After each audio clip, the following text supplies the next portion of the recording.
भारतीय संविधान में कुल 22 भाग हैं, जिनमें भाग 6 राज्यों से संबंधित है। राज्यों की शासन व्यवस्था का वर्णन 6वें भाग में किया गया है। इससे पहले वाले वीडियो में हम भाग 1, 2, 3, 4, 5 का अलग से अध्ययन कर चुके हैं, जिनके अंतर्गत महत्वपूर्ण तथ्य और उनके महत्वपूर्ण प्रश्नों का संकलन हम कर चुके हैं। ये प्रश्न और ये सामान्य जानकारी है जो विभिन्न प्रकार की प्रतियोगी परीक्षाओं में अहम भूमिका निभाएंगी। इस वीडियो के अंतर्गत हम संविधान की सामान्य समझ विकसित हो सके, इससे संबंधित यानी सरल से कठिन की ओर पढ़ रहे हैं, ताकि एक बेसिक स्ट्रक्चर हमारे माइंड में क्लियर हो सके और हम सब उसको समझ सकें कि खाका बन सके, जिसके माध्यम से एक बार उस खाका तैयार होने के बाद में हम आसानी से आगे उसमें गहराई तक अध्ययन कर सकते हैं। तो बेसिक स्ट्रक्चर हमारे माइंड में जब तक क्लियर नहीं होगा, तब तक हम संविधान के टॉपिक को या फिर किसी भी भाग विशेष के टॉपिक को हम आसानी से पूरा अध्ययन नहीं कर सकते हैं। तो इससे पहले वाली वीडियो में हम भाग 1 में संघ राज्य क्षेत्र से संबंधित चर्चा कर चुके हैं। भाग 2 में नागरिकता का प्रावधान है, उसका वर्णन कर चुके हैं। और भाग 3 में मौलिक अधिकारों का वर्णन है, जिसका भी हम उल्लेख कर चुके हैं। और भाग 4 में नीति निर्देशक तत्व और भाग 4 का में मौलिक कर्तव्य। इसके साथ ही भाग 5 में संघ से संबंधित अध्ययन कर चुके हैं, जिसके अंतर्गत कार्यपालिका, व्यवस्थापिका और न्यायपालिका और कैग के बारे में हम वर्णन कर चुके हैं। इसकी उसी क्रम में, उसी कड़ी में ये संविधान का भाग 6 जो कि राज्यों की शासन व्यवस्था से संबंधित है, अनुच्छेद इसका जो क्षेत्र विशेष है वो है अनुच्छेद 152 से 237 तक है। तो इसी का अध्ययन हम इस वीडियो में करेंगे, जिसमें महत्वपूर्ण जानकारी, साथ में कुछ महत्वपूर्ण ऑब्जेक्टिव टाइप के प्रश्न होंगे जो विभिन्न प्रकार की प्रतियोगी परीक्षाओं के लिए उपयोगी होंगे। इनका अध्ययन हम इसमें करेंगे। तो सबसे पहले इसका प्रावधान के बारे में देखते हैं। भारत के संविधान का भाग 6 किससे संबंधित है? राज्यों से संबंधित है, यानी कि राज्यों की शासन व्यवस्था का उल्लेख इसमें किया गया है। अब दूसरा पॉइंट है कि कहाँ से कहाँ तक है? 152 से 237 तक है। 152 से 237 तक है। यह भारत के राज्य में सरकार के संगठन, कार्य और शक्तियों के बारे में दिशा निर्देश देता है। यानी भाग 6 में किसका वर्णन है? तो राज्यों के लिए, राज्यों में यानी भारत के राज्यों में सरकार के संगठन, कार्य और शक्तियों के बारे में इसमें दिशा निर्देश मिलते हैं। अनुच्छेद इसका है अनुच्छेद 152, यानी 152 से प्रारंभ है और 237 तक है। तो अनुच्छेद 152 में क्या परिभाषा है? राज्य की परिभाषा संविधान के अनुसार जम्मू कश्मीर को छोड़ करके, यानी मूल संविधान में ऐसा लिखा हुआ है, जम्मू कश्मीर को छोड़ करके भारत के प्रत्येक राज्य को राज्य माना जाएगा। उस समय जम्मू कश्मीर को विशेष दर्जा था, इसलिए ऐसी बात लिखी गई थी कि जम्मू कश्मीर को छोड़ करके प्रत्येक राज्य को राज्य माना जाएगा। लेकिन अब धारा 370 का प्रावधान हटा दिया गया है। जम्मू कश्मीर राज्य को भी अन्य राज्यों की तरह समान दर्जा दिया गया है, इसलिए अब ये प्रावधान अब ये है 370 हटने के बाद यह लागू नहीं है, इसलिए इस बात का उल्लेख कर दिया गया है। आगे है इसमें अंतर्गत किसमें है, राज्यों के अंतर्गत किस किस चीज़ का उल्लेख कहाँ से कहाँ तक होगा? तो 152 में तो राज्य की परिभाषा के बारे में लिखा हुआ है। इसके बाद में क्या लिखा है? कार्यपालिका, राज्य का विधानमंडल। अब जैसे वहाँ पे व्यवस्थापिका होती थी केंद्र में, संघ वाले क्षेत्र में, और यहाँ पे राज्य विधानमंडल है। फिर विधानमंडल के जो 2 पार्ट होंगे वो अलग से आ जाएंगे, फिर राज्यपाल उसका भिन्न अंग आ जाएगा। जिस प्रकार से वहाँ पर व्यवस्थापिका या संसद का जो पार्ट है उसकी, उसी प्रकार से तीसरा पार्ट है इसमें न्यायपालिका, और फिर उसके बाद में किसका वर्णन आएगा? अटॉर्नी जनरल का आ जाएगा। तो यहाँ पे है कार्यपालिका। तो कार्यपालिका का जो उल्लेख है वह 153 से लेकर 167 तक है। कौन सी कार्यपालिका? राज्यों की कार्यपालिका की बात कर रहे हैं यहाँ पर। वो केंद्र वाली कार्यपालिका भाग 5 में पढ़ चुके हैं, सेम वही ढांचा है वो यहाँ पे लागू होता है। फिर है राज्य विधानमंडल। अब राज्य विधानमंडल का है 168 से 212 तक, 168 से 212 तक। इसके बाद में है न्यायपालिका। तो राज्यों की जो न्यायपालिका का है या उच्च न्यायालय का जो वर्णन है, एक तो उच्चतम न्यायालय जो केंद्र में है और एक उच्च न्यायालय जो राज्यों में है। तो 214 से लेकर 237 तक न्यायपालिका का वर्णन है। इसके बाद में कार्यपालिका का थोड़ा मोटे मोटे इसमें फैक्ट को देख लेते हैं एक बार, कि कार्यपालिका अनुच्छेद 153 से 167 तक है। तो इसमें कार्यपालिका का जो प्रमुख होता है वह राज्यपाल होगा। यहाँ पर केंद्र में कौन था? केंद्र में राष्ट्रपति थे कार्यपालिका के प्रमुख, इसी प्रकार से राज्यों में राज्यपाल होंगे। और कुछ विशेष तथ्यों को छोड़ दिया जाए तो राज्यपाल की वही भूमिका होती है जो केंद्र में राष्ट्रपति जी की होती है। अगला है इसमें राज्यपाल। तो राज्यपाल का प्रावधान कहाँ से कहाँ तक है? अनुच्छेद 153 से 162 तक है। प्रत्येक राज्य में एक राज्यपाल होगा। ये संविधान जब लागू हुआ था उस समय बात लिखी गई थी। बाद में 7वां संविधान संशोधन 1956 में संशोधन करके ये बात जोड़ दी गई थी कि एक से अधिक राज्यों का राज्यपाल भी एक व्यक्ति को बनाया जा सकता है। तो ये बात मूल संविधान में है। राज्यपाल केंद्र सरकार का प्रतिनिधि होता है, यानी केंद्र सरकार का प्रतिनिधि होता है, यानी केंद्र सरकार के प्रति उत्तरदायी होता है। और अगला है राज्यपाल के कर्तव्य। राज्यपाल क्या काम करता है, क्या कर्तव्य हैं? विधेयकों को स्वीकृति देना। जिस प्रकार से राष्ट्रपति के साइन होते हैं संसद के द्वारा पारित विधेयकों पर, उसी प्रकार से राज्य विधानमंडल के द्वारा जो विधेयक पारित किए जाते हैं उनके ऊपर राज्यपाल के हस्ताक्षर होते हैं और स्वीकृति मिलती है, और उसके बाद में वह राज्य सूची के विषय पर कानून बनाने में सक्षम होते हैं। अगला है विधानसभा को भंग या स्थगित करना, यानी विधानसभा को भंग कर सकते हैं या स्थगित कर सकते हैं। अध्यादेश जारी करने का इसमें राज्यपाल के पास में रहता है, जो राज्य में लागू होता है।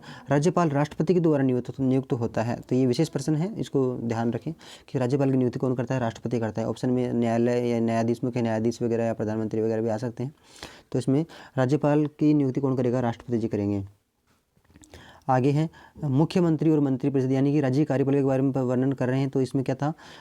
कार्यपालिका जिसमें राज्यपाल हो गए, और कार्यपालिका में और कौन सम्मिलित है? जिस प्रकार से वहाँ पर प्रधानमंत्री और मंत्रिपरिषद सम्मिलित होती थी, ठीक उसी प्रकार से राज्य में मुख्यमंत्री और मंत्रिपरिषद सम्मिलित होती है। तो इसका वर्णन संविधान के अनुच्छेद 163 से 164 में है। मुख्यमंत्री राज्य का प्रमुख कार्यकारी अधिकारी होता है। जैसे केंद्र में पढ़ें तो प्रधानमंत्री वहाँ पे प्रमुख कार्यकारी अधिकारी होता है, उसी प्रकार से राज्य में मुख्यमंत्री कार्यकारी प्रमुख कार्यकारी अधिकारी होता है। राज्यपाल मुख्यमंत्री और मंत्रियों को नियुक्त करता है, यानी वहाँ पे केंद्र में कौन करते हैं? वहाँ पे केंद्र में राष्ट्रपति करते हैं। ठीक उसी प्रकार से राज्यपाल यहाँ पे मुख्यमंत्री और मंत्रियों को नियुक्त करता है या उनको शपथ दिलाते हैं। आगे है मंत्रिपरिषद राज्यपाल की सहायता और सलाह देती है। मंत्रिपरिषद क्या करती है? राज्यपाल की सहायता करती है और राज्यपाल को सलाह देती है। ठीक वहाँ पे केंद्र में कौन करता है ये काम? प्रधानमंत्री और उसकी मंत्रिपरिषद करती है। इसके बाद में प्रावधान क्या है? अटॉर्नी जनरल की भूमिका क्या है? राज्यों के कानूनी मामलों में सहायता के लिए महाधिवक्ता की नियुक्ति होती है। तो ये अटॉर्नी जनरल हो गए, महाधिवक्ता हो गया। तो ये जैसे वहाँ पे था महान्यायवादी, तो उसी प्रकार से ये महाधिवक्ता हो गए। अभी इसके बाद में थोड़ा सा प्रावधान देख लेते हैं। राज्य विधानमंडल, जैसे वहाँ पे संसद था या व्यवस्थापिका थी, उसी प्रकार से यहाँ राज्य विधानमंडल है। राज्य विधानमंडल का जो उल्लेख है वह संविधान के अनुच्छेद 168 से 212 तक है। अनुच्छेद 168 से 212 तक। सामान्य प्रश्न तो यही बन जाते हैं कि राज्य विधानमंडल का उल्लेख कहाँ से कहाँ तक है। तो ये जब तक बेसिक समझ नहीं होगी तब तक हम गहराई से अध्ययन भी नहीं कर पाएंगे। संरचना में देखें तो दो प्रकार की व्यवस्थाएं होती हैं, कुछ राज्यों में अलग है, कुछ राज्यों में अलग है। जैसे एक सदनीय विधानमंडल होता है किसी राज्य में, और किसी राज्य में द्विसदनीय विधानमंडल होता है। 6 राज्य ऐसे हैं जिनमें द्विसदनीय विधानमंडल अभी भी है। राजस्थान एक सदनीय विधानमंडल वाला राज्य है। केवल विधानसभा जहाँ होती है तो वो एक सदनीय विधानमंडल हो गया, और द्विसदनीय विधानमंडल जो होता है उसमें विधानसभा के साथ साथ में विधान परिषद होती है। विधान परिषद ठीक वैसी होती है जैसे वहाँ पे संसद में राज्यसभा होती है, और लोकसभा की जैसे तो विधानसभा हो गई, और राज्यसभा की जैसे विधान परिषद हो गई। विधानसभा लोकसभा के समान है, जो लिखा भी हुआ है नीचे। विधानसभा लोकसभा के समान कार्य करती है, जैसे निम्न सदन, या फिर वही उपाधियाँ मिलेंगी जो लोकसभा को मिलती हैं, जैसे निम्न सदन, निचला सदन, या लोकप्रिय सदन, या लोगों का सदन, इस प्रकार से कहेंगे। साथ ही विधान परिषद राज्यसभा के समान है, इसे उच्च सदन कहेंगे, या फिर स्थायी सदन भी कहेंगे इसको। तो ये उच्च सदन ऊपरी सदन हो गया राज्यसभा, ये इसका प्रावधान हो गया। इसके बाद में है सदस्यों की नियुक्ति और कार्यकाल के बारे में चर्चा करें तो विधानसभा के जो सदस्य होते हैं वो 5 वर्ष के लिए नियुक्त होते हैं। कितने वर्षों के लिए नियुक्त होते हैं? 5 वर्षों के लिए। विधानसभा के जो सदस्यों का कार्यकाल होता है 5 वर्ष का होता है। और विधान परिषद स्थायी सदन होता है। ध्यान रखें, यहाँ विधानसभा के सदस्यों की बात कही गई है। सदस्यों का कार्यकाल तो होता है 5 वर्ष का। इसी प्रकार से ये अलग पॉइंट है, विधान परिषद स्थायी सदन होता है जैसे राज्यसभा होती है। इसके 1/3 सदस्य प्रति 2 वर्ष के बाद में परिवर्तित होते रहते हैं, तो इसलिए स्थायी सदन होता है। विधानसभा का कोई आपसे पूछे विधान परिषद का कार्यकाल कितना होता है, तो 6 वर्ष नहीं करना। विधान परिषद में जो सदस्य बैठते हैं उनका कार्यकाल 6 वर्ष का होता है, न कि विधान परिषद का कार्यकाल। विधान परिषद तो अनवरत जारी रहती है। इसी प्रकार से अधिकार और कार्य में देखें तो विधेयकों को पास करना, यानी कि ये विधान परिषद के अधिकार कार्य क्या होते हैं? विधेयकों को पास करना, बजट पास करना किसके हैं? विधानमंडल के हैं। कानून बनाना आदि कार्य किसके द्वारा किए जाते हैं? जिस प्रकार से वहाँ संसद करती थी केंद्र में, उसी प्रकार से यहाँ पर विधानमंडल के द्वारा किया जाता है। इसके बाद में अनुच्छेद 214 से लेकर 237 तक राज्यों की न्यायपालिका का वर्णन है। राज्य में तो न्यायपालिका का पहले वर्णन पहले वाले संघ 5 में भी कर चुके हैं, भाग 5 में भी, लेकिन इसमें अलग से देख लेते हैं कि न्यायपालिका का वर्णन तो 214 से लेकर 237 तक है। तो यहाँ पे मुख्य कौन होता है? उच्च न्यायालय मुख्य होता है। जैसे केंद्र में उच्चतम न्यायालय होता है, उसी प्रकार से राज्य में उच्च न्यायालय होता है। और इसका उच्च न्यायालय का जो उल्लेख है, ये न्यायालय 3 टुकड़ों में बटा हुआ है। एक तो उच्च न्यायालय हो गया, न्यायाधीशों से अधीनस्थ न्यायालय हो जाएंगे फिर इनके अंडर में। इसी प्रकार से 214 से लेकर के 231 तक इनका वर्णन है। प्रत्येक राज्य में एक उच्च न्यायालय होगा, ये मूल संविधान में लिखी हुई बात है। बाद में इसमें संशोधन कब कर दिया गया था? 1956 में 7वें संविधान संशोधन को 1956 में संशोधन कर दिया गया था, और इसमें ये बात कही गई थी कि मतलब जोड़ करके एक से अधिक में भी हो सकता है। जैसे अब पंजाब और हरियाणा जो राज्य हैं उनमें उनका एक ही साझा उच्च न्यायालय है जो कि चंडीगढ़ में है। इसी प्रकार साझा भी हो सकता है। न्यायाधीशों की नियुक्ति राष्ट्रपति करता है। न्यायाधीशों की नियुक्ति कौन करेंगे? राष्ट्रपति जी करेंगे। न्यायाधीशों की नियुक्ति कौन करेंगे? राष्ट्रपति करेंगे। इसी प्रकार से राज्यपाल की नियुक्ति कौन करता है? राज्यपाल की नियुक्ति भी राष्ट्रपति करते हैं, पहले वाले चर्चा कर चुके हैं। एक है उच्च न्यायालय के अधिकार, यानी उच्च न्यायालय के अधिकार कौन कौन से होंगे? यदि संविधान की व्याख्या करना, यानी राज्य सूची के विषय में या संविधान के अंडर में इनके संविधान की व्याख्या करना, राज्य कानूनों की वैधता की जांच करना, जो राज्य की विधानसभा जो कानून बनाती है, राज्य का विधानमंडल जो कानून बनाता है, उन कानूनों की वैधता की जांच करना कि वो संविधान के अनुसार हैं या नहीं है, या कहीं उनमें कानून संविधान का उल्लंघन तो नहीं हो रहा। इसके साथ में न्यायाधीशों की स्वतंत्रता होती है। क्या होती है? न्यायपालिका, कार्यपालिका और विधायिका स्वतंत्र होती है। जिस प्रकार से सर्वोच्च न्यायालय के होते हैं उसी प्रकार से इनकी भी न्यायपालिका, कार्यपालिका और विधायिका से स्वतंत्र होती है। इसके साथ में अधीनस्थ न्यायालयों का प्रावधान भी है, तो वो इसी भाग में है। 233 से 237 तक अधीनस्थ न्यायालयों का प्रावधान है। इनके अंतर्गत क्या आता है? जिला न्यायालय और अन्य अधीनस्थ न्यायालय आते हैं, और इनकी नियुक्ति राज्यपाल के द्वारा होती है। अब ध्यान रखें कि जो न्यायाधीशों की नियुक्ति यहाँ पे कौन कर रहा था? न्यायाधीशों की। अभी इसमें ये पॉइंट इसको ध्यान से देखेंगे कि ये न्यायाधीशों की नियुक्ति, यानी उच्च न्यायालय का जो न्यायाधीश होते हैं उनकी नियुक्ति कौन करते हैं? राष्ट्रपति करते हैं। और ये अधीनस्थ न्यायालय है, इनकी नियुक्ति, न्यायाधीशों की नियुक्ति कौन करते हैं? राज्यपाल के द्वारा की जाती है। तो यहाँ कहीं ना कहीं अपन में गलती होने का चांस रहता है, तो इसको स्पेशल अंडरलाइन करके आप याद करेंगे। इससे संबंधित महत्वपूर्ण और भी कुछ कंटेंट वो हैं, देख लेते हैं। अध्यादेश बनाने की शक्ति इनके पास होती है, किनके पास होती है? राज्य विधानमंडल के पास होती है, बनाने की शक्ति होती है। राज्यपाल के पास विधानसभा के सत्र न होने पर अध्यादेश जारी करने की शक्ति होती है। किसके पास होती है? राज्यपाल के पास होती है। जिस प्रकार से अध्यादेश लागू करने का जो प्रावधान है केंद्र में राष्ट्रपति के पास में होता है, उसी प्रकार से राज्यों की में किसी ऐसी स्थिति बन जाए कि कानून बनाना जरूरी हो, तो राज्यपाल वहाँ पे अध्यादेश जारी कर सकते हैं। राज्यपाल की कुछ विवेकाधीन शक्तियाँ होती हैं, वो क्या है? किसी विधेयक को राष्ट्रपति के पास भेजना, सरकार को निर्देश देना आदि, ये कुछ विशेष शक्तियाँ राज्यपाल के पास में होती हैं। अब अपन भाग 6 से संबंधित, वैसे तो सेपरेट वीडियो अलग से बनेगा, लेकिन अपन सामान्य समझ बेसिक स्ट्रक्चर इसका पढ़ रहे हैं, तो अब इसमें आगे क्या है? भाग 6 के महत्वपूर्ण प्रश्न जो इससे संबंधित हैं उनके बारे में चर्चा करेंगे। पहला प्रश्न है, राज्यपाल की नियुक्ति कौन करता है? तो राज्यपाल की नियुक्ति मुख्यमंत्री, राष्ट्रपति, प्रधानमंत्री या उच्च न्यायालय का न्यायाधीश उच्च न्यायालय के द्वारा की जाती है। तो इसका सही उत्तर क्या होगा? राष्ट्रपति करेंगे। राज्यपाल की नियुक्ति कौन करेंगे? राष्ट्रपति जी करेंगे। प्रश्न नंबर 2 है, इसको देखते हैं एक बार। राज्यपाल के पद की अवधि कितने वर्षों की होती है? तो 4 वर्ष, 5 वर्ष, 6 वर्ष, या कोई निश्चित कार्यकाल नहीं है। तो राज्यपाल की जो पद की अवधि होती है वह कितनी होती है? इसमें सही उत्तर होगा 5 वर्ष। अगला है, राज्यपाल अध्यादेश जारी करने का अधिकार किस अनुच्छेद के तहत प्राप्त करता है? तो यहाँ पे अनुच्छेद 213 के तहत प्राप्त करता है। किसके तहत प्राप्त करता है? 213 के तहत। ध्यान रखें, राज्यपाल के अध्यादेश जारी करने की बात है, इसको विशेष रूप से याद रखें। राज्यपाल अध्यादेश कौन से अनुच्छेद के अनुसार करता है? तो 213, अनुच्छेद 213 राज्यपाल अध्यादेश कब जारी करता है? 213 के अनुसार करता है। और राष्ट्रपति किस अनुच्छेद के अनुसार करता है? तो राष्ट्रपति 123 के अनुसार करता है। इस बात का विशेष ध्यान रखें, राष्ट्रपति 123 के तहत करता है और राज्यपाल 213 के। एक बात विशेष इसमें और है, वो क्या है? जैसे इसमें भी 1 2 3 है और इसमें भी 1 2 3 है, फ़र्क सिर्फ इतना ही है कि ये एक यहाँ वाला उठ करके यहाँ आ गया, तो ये क्या बन जाएगा? 213 बन जाएगा। और राष्ट्रपति है तो एक पहले आ जाएगा, इतना सा याद रख लेना आप, तो एक ट्रिक भी बन गई। यानी राष्ट्रपति जो अध्यादेश जारी करता है, वह कौन से अनुच्छेद है? तो उसका अनुच्छेद 1 2 3 यानी कि 123 वाला। और जब बात यानी कि राष्ट्रपति बड़ा होता है राज्यपाल से, इसलिए 1 नंबर पहले आएगा, फिर 2 नंबर, फिर 3 नंबर, इसी प्रकार से। और जब बात राज्यपाल की आ जाए तो आप इतना सा कर देना, इस 1 को उठा के यहाँ बीच में ले आना और 213 बन जाएगा। राज्यपाल किस अनुच्छेद के तहत करता है? तो 213 के तहत करता है। ये अजब ही संयोग इसमें ऐसा मिल गया है। ठीक है, नेक्स्ट क्वेश्चन पढ़ते हैं। राज्यपाल की विवेकाधीन शक्तियों में शामिल नहीं है। राज्यपाल की विवेकाधीन शक्तियों में क्या है? मुख्यमंत्री की नियुक्ति करना शामिल है, और मुख्यमंत्री की नियुक्ति कर सकते हैं, विधानसभा को भंग कर सकते हैं, धन विधेयक पर राष्ट्रपति की स्वीकृति लेना उनके विवेक के अंडर आता है, बजट पारित करना नहीं आता है। ऐसा नहीं कि माइंड में सेट हुआ और बजट पारित कर दिया, ऐसा नहीं चलेगा।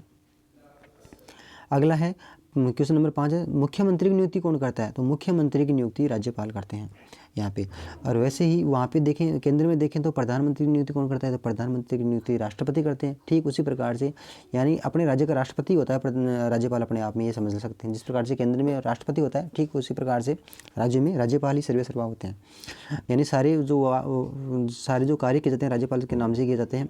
यानी कि नाम मात्र की जो शक्ति होती है वो राज्यपाल में होती है, और जो कार्यकारी शक्ति होती है अर्थात वास्तविक शक्ति होती है, जिस प्रकार से केंद्र में प्रधानमंत्री होता है, ठीक उसी प्रकार से यहाँ पे राज्यों में मुख्यमंत्री होते हैं।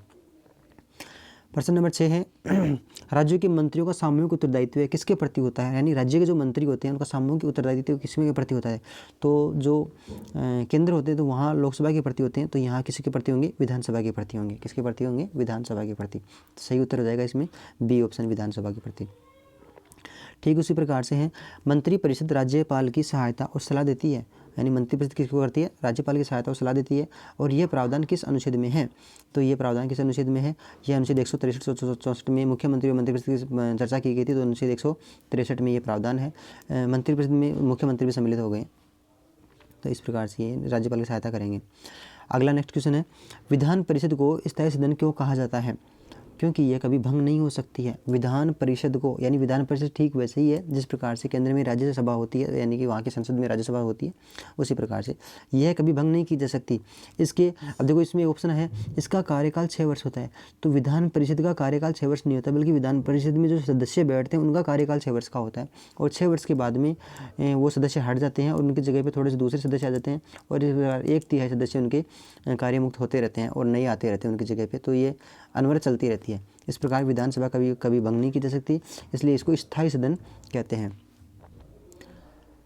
इसके बाद नेक्स्ट क्वेश्चन है धन विधेयक केवल यहाँ कहाँ पेश किया जा सकता है, तो धन विधेयक विधानसभा में पेश किया जा सकता है। जिस प्रकार से केंद्र की बात आई थी तो लोकसभा में पेश कर रहे थे, उसी प्रकार से यहाँ पर विधानसभा में पेश कर रहे थे।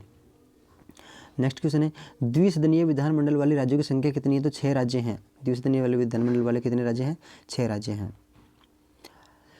नेक्स्ट क्वेश्चन है राष्ट्रपति शासन का प्रावधान किस अनुच्छेद में है, तो राष्ट्रपति शासन का प्रावधान यहाँ पर 356 में है। राष्ट्रपति शासन कब लागू कर सकते हैं, 356 के तहत प्रावधान।